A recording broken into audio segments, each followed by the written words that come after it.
அயோத்தியா, மதுரா, மாயா, Cauchy, காஞ்சி, அவந்திகா, புரி, துவாரவதி சைவ சப்தைதே மோக்ஷதாயகாக. பகவான் ஸ்ரீமன் நாராயணன் இந்த பூலோகத்தில் பல கோவில்களில் காட்சி கொடுக்கிறார். அந்த விக்கிரக வடிவத்தைத்தான் அர்ச்சாவதாரம் என்று புராணங்கள், ரிஷிகள் அனைவரும் கொண்டாடுகிறார்கள்.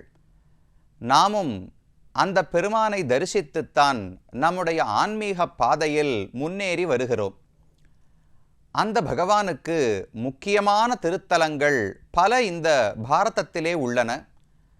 அதிலும் தக்ஷிண பாரதத்தில் பார்த்தோம் என்றால் நாம் தற்போது பார்த்து வருகிற தொண்டை மண்டலத்தில் மிக முக்கியமான திவ்யதேசம் காஞ்சிபுரம் ஸ்ரீ வரதராஜ பெருமானுடைய திவ்ய ஆஸ்தானம். காஞ்சிபுரம் என்கிற ஊருக்குள்ளே மொத்தம் பல திவ்யதேசங்கள், 14 திவ்யதேசங்கள் இருக்கின்றன. அதில் ஒவ்வொன்றாக நாமும் பார்த்து கொண்டு வருகிறோம். தற்போது காஞ்சிபுரத்தின் பிரதானமான திவ்யதேசம் அத்திகிரி என்று அழைக்கப்படுகிற அழகான ஒரு மலைக்கு மேலே பகவான் வரதராஜ பெருமாளாக காட்சி கொடுக்கிறார். இந்த திவ்யதேசத்துக்கு திருக்கச்சி என்றே பெயர் ஆழ்வார்களால் வழங்கப்பட்டுள்ளது. காஞ்சிபுரம் என்பது சம்ஸ்கிருதத்தில் வடமொழியில் பெயர், தமிழில் கச்சி மாநகர், திருக்கச்சி என்று ஆழ்வார்கள் வழங்குகிறார்கள். இந்த கோவிலினுடைய சிறப்பை பார்ப்பதற்கு முன்னால் இந்த க்ஷேத்திரத்தினுடைய மகாத்மியத்தை நாம் கண்டிப்பாக தெரிந்து கொள்ள வேண்டும். இந்த நிலப்பரப்பு, இந்த பூமி, தொண்டை மண்டலம் என்பது சத்யவிரத க்ஷேத்திரம் என்று அழைக்கப்படுகிறது. அந்த சத்யவிரத க்ஷேத்திரத்துக்குள்ளே ஒரு நகரம் காஞ்சிபுரம், காஞ்சி என்று பெயர் பெற்றது. இந்த காஞ்சி என்கிற நகரம் முக்தி வழங்கக்கூடிய 7 தலங்களுக்குள்ளே ஒன்று என்று புராணங்கள் சொல்லுகின்றன. பகவானை எத்தனையோ இடங்களில் நாம் தரிசிக்கிறோம். சில இடங்களில் தன்னுடைய அழகை காட்டி நம்மை ஈர்க்கிறார். சில இடத்தில் தன்னுடைய வள்ளல் தன்மையை காட்டி நம்மை ஈர்க்கிறார். சில இடங்களில் நமக்கு அவரிடத்தில் உறுதியை வழங்கி அவரையே பற்றும்படி செய்கிறார். சில இடங்களில் நம்முடைய பாபங்களை போக்கி வைகுந்தத்தையே கொடுக்கிறார். இப்படி வெவ்வேறு குணங்களை பகவான் வெவ்வேறு இடங்களிலே காட்டுவதுண்டு. பகவானுக்கு இத்தனை பெருமைகள் இருப்பது போல் அவன் இருக்கும் திவ்யதேசங்களுக்கும் கூட பெருமை உண்டு. அதனால்தான் புராணங்களில் முக்தி தரும் க்ஷேத்திரங்கள் என்று 7 திருத்தலங்கள் கொண்டாடப்படுகின்றன. அதைத்தான் இந்த ஸ்லோகம் கோர்த்து சொல்லுகிறது. அயோத்தியா, மதுரா, மாயா, காஷி, காஞ்சி, அவந்திகா, புரி, துவாரவதி செய்வ. இந்த 7 நகரங்கள், 7 திருத்தலங்களும் தான் மோக்ஷதாயகாக, மோக்ஷத்தையே வழங்கக்கூடியவை. எப்படி திருத்தலம் மோக்ஷத்தை வழங்கும் என்றால், அந்த திருத்தலத்தை நாம் சென்று கிட்டினோம் என்றால், அங்கு சில காலம் இருந்தோம் என்றால், அங்கிருக்கும் பகவானை தரிசித்து அங்கிருக்கக்கூடிய புனித தீர்த்தங்களில் நீராடினோம் என்றால் நம்முடைய பாபங்களெல்லாம் பறிக்கப்படுகின்றன. பாபங்கள் விலகிவிட்டால் இயற்கையாக நாம் மோட்சத்தை அடைந்து விடுவோமே. மோட்சம் என்பதென்ன? விடுதலை. விடுதலை அடைவதற்கு வேறு எதையும் செய்ய வேண்டாம். கையில் இருக்கிற விலங்கை அவிழ்த்து விட்டாலே விடுதலை தானே. அயோத்தியா ஸ்ரீராமனுடைய ஜன்மபூமி, மதுரா கண்ணன் எம்பெருமானுடைய ஜன்மபூமி, மாயா, மாயா என்பது ஹரித்வாரம்னு சொல்கிறோமோ இல்லையோ, கங்கை நதி அலகநந்தா பாகீரதின்னு ஹிமாச்சலத்திலே ஓடி வருகிறாள். அவள் பூமியை தொட்டு சமதளத்தில் ஓடும் இடங்கும் இடம் அதுதான் ஹரித்வாரம்னு சொல்லப்படுகிறது. அதைத்தான் மாயா என்று குறிப்பிடுவார்கள். அடுத்தது காஷி, வாராணசின்னு சொல்கிறோம், காஷின்னு சொல்கிறோம், பெனாரஸ்ன்னு சொல்கிறோம், அது காஷி என்கிற நகரம். அடுத்தது காஞ்சி, நம்முடைய தெற்கு பாரதத்திலே தொண்டை மண்டலத்தில் இருக்கிற காஞ்சிபுரத்துக்கு அத்தனை ஏற்றம் உண்டு என்று புராணங்கள் சொல்லுகின்றன. அது காஷி, காஞ்சி, அவந்திகா. அவந்திகா என்பது உஜ்ஜைன் என்று சொல்லப்படுகிறதே. அந்த உஜ்ஜைன் நகரத்தையும் முக்தி தரும் க்ஷேத்திரமாக கொண்டாடுகிறார்கள். கடைசியாக புரி, துவாரவதி, துவாரிகா. துவாரம்னு சொன்னாலே வாசல் என்று பொருள். எதற்கு வாசல் என்றால் முக்திக்கான வாசலாம். கண்ணன் வந்து பூமியை தன் கையகப்படுத்தி அந்த இடத்துல அழகான நகரத்தை ஏற்படுத்தினாரே, அந்த துவாரகை என்கிற புண்ணியக்ஷேத்திரமும் மோட்சம் அளிக்கக்கூடியது என்று புராணம் சொல்லுகிறது. இப்படி 7 முக்தி தரும் திருத்தலங்களுக்குள்ளே ஒன்றானதுதான் நம்முடைய காஞ்சிபுரம் என்கிற உயர்ந்த திவ்ய க்ஷேத்திரம். அந்த காஞ்சிபுரத்துக்கு மற்றொரு பெருமை, 1 கோவில் 2 கோவில் 4 திவ்யதேசம் கிடையாது, 14 திவ்யதேசங்கள் இந்த காஞ்சிபுரத்துக்குள்ளே இருக்கின்றன. எத்தனை பேரை சேவிச்சோம்? ஊரகத்தான், நீரகத்தான், காரகத்தான், கார்வானத்தான், பவளவண்ணர், பச்சை வண்ணர், பல பெருமாள்கள். இப்ப திருவெக்கா யதோக்தகாரி பெருமாள், யாரையெல்லாம் இதுவரை சேவித்தோமோ அனைவருமே தொண்டமண்டலத்தில் காஞ்சிபுரத்துக்கு உள்ளேயே இருப்பவர்கள்தான். அத்தனை பெருமை இந்த நகரத்துக்கு சொல்லப்பட்டுள்ளது. இந்த க்ஷேத்திரம் சத்தியவிரத க்ஷேத்திரம்னு சொல்லப்படுகிறதே, இது ஒரு பெயர் மட்டும் அல்ல.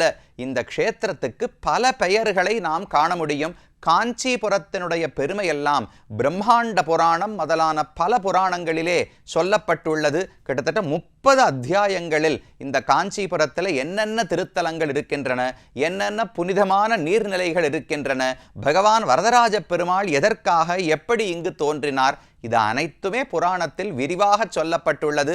அதில் ஒரு அழகான ஸ்லோகம், சத்யவ்ரதம் பாஸ்கராக்கியம் வாராஹாக்கியம் ச தத்ஸ்மிருதம் நாரசிம்ஹம் ச தத்க்ஷேத்திரம் நிருசிம்ஹ அத்யுஷிதம் யதஹா என்று ஒரு ஸ்லோகம் இருக்கிறது. என்னென்ன பெயர்கள் இந்த பூமிக்கு உண்டு? இந்த தொண்டை மண்டலம் சத்யவிரத க்ஷேத்திரம்னு சொல்கிறோமே, அதுக்கு ஒரு பெயர் சத்யவிரதம் என்று. அடுத்தது வாராகம், வராகப் பெருமானோடு தொடர்புடையபடியால வாராகம் என்று பெயர் சொல்லப்படுகிறது.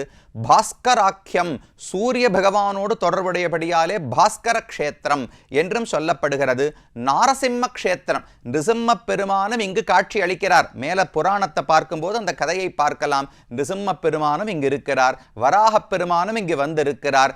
இத்தனை பேர் இருக்கிறபடியாலே இந்த ஊருக்கு பல பெயர்கள் ஏற்பட்டன. சத்யவிரத க்ஷேத்திரம், வாராக க்ஷேத்திரம், பாஸ்கர க்ஷேத்திரம், நாரசிம்ம க்ஷேத்திரம் என்றெல்லாம் பெயர்கள் உள்ளன. அது என்ன சத்யவிரதம்? சத்யவிரத க்ஷேத்திரம் என்று ஏன் பெயர் ஏற்பட்டதென்றால் 2 விதமான அர்த்தங்கள் சொல்லப்படுகின்றன.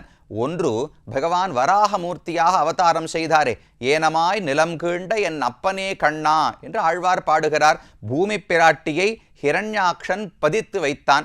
அவளை மீட்டு எடுப்பதற்காக வராகமாக பகவான் அவதரித்தார். பூமி பிராட்டியை இடந்து எடுத்தார்னு பார்த்தோமே.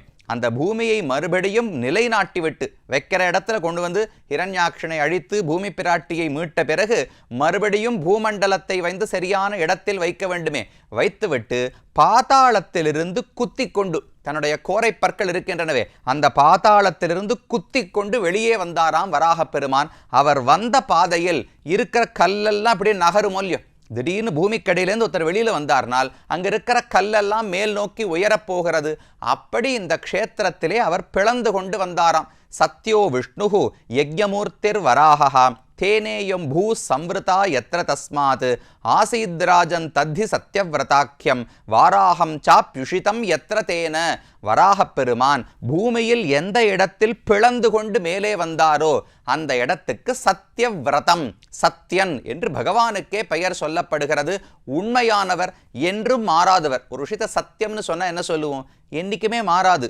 பொய் என்பது மாறிக்கொண்டே இருக்கலாம், உண்மை என்பது எப்பவுமே ஒரே மாதிரி தான் இருக்க முடியும். பகவானை ஏன் சத்தியம் என்று சொல்லுகிறார்கள் என்றால், எப்போதும் மாறாதவர். அவர் என்ன வளரப் போகிறாரா, தேயப் போகிறாரா? எந்த மாறுபாடும் பகவானுக்கு கிடையாதோ இல்லையோ. அதனால சத்தியம் என்று பகவான் யஜ்ஞமூர்த்தியான வராகனுக்கே திருநாமம். விருத்தம், அவர் பிளந்து கொண்டு வந்தபடியாலே சத்யவிரத க்ஷேத்திரம் என்று ஒரு பெயர் ஏற்பட்டது. மற்றொரு அர்த்தம் தெரிவிக்கிறார்கள். அநேகைஹி கிம் கிருதைர் தர்மைஹி அந்யத்ர அல்ப பலப்பிரதைஹி ஏகஸ்தத்ர கிருதோ தர்மஹ வர்ததேஹி சஹஸ்ரஷஹா. இந்த பூமிக்கு ஏன் தெரியுமா சத்யவிரத க்ஷேத்திரம்னு பெயர்? சத்யவிரதம் என்பது நாம கீழே பாட்ட நடுநாட்டுக்கு மேலே, கிழக்கு பக்கம் சமுத்திரம் தான் எல்லை, மேற்கு பக்கத்திலே அடுத்து இருக்கக்கூடிய பெங்களூர் முதலான கன்னட தேசம்தான் எல்லை, மேலே திருவேங்கடம் வரை கிட்டத்தட்ட தொண்டமண்டலம் தான். அதற்கு கீழ் எல்லையானது நடுநாடு, நாம பார்த்த விழுப்புரம் அந்த பக்கம் வரைக்கும் இருக்க வேண்டும். இந்த இடைப்பட்ட பகுதியில் யாராவது ஒரு தர்ம காரியத்தை செய்தான் என்றால் அதனுடைய பயன் 1000 மடங்காக வளருமாம்.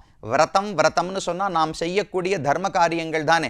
ஏதோ ஒரு விரதம், உண்ணாமல் பட்டினி கிடந்து விரதம் இருக்கலாம், இல்லை நான் ஏதோ ஒரு பொருளை உண்ண மாட்டேன் என்று விரதம் இருக்கலாம், அல்லது ஏதோ தானம் தர்மம் முதலானவற்றை செய்யலாம். அப்ப விரதம் என்பது பொதுவாக நாம் செய்யக்கூடிய தர்ம காரியங்களை குறிக்கும். சத்திய விரதம் என்றால் நாம் தொடங்கின விரதமானது, நாம் செய்யக்கூடிய தர்ம காரியமானது சத்தியமாக இருக்கும், பயனளிக்காமல் வீணாக ஒரு நாளும் போகாது.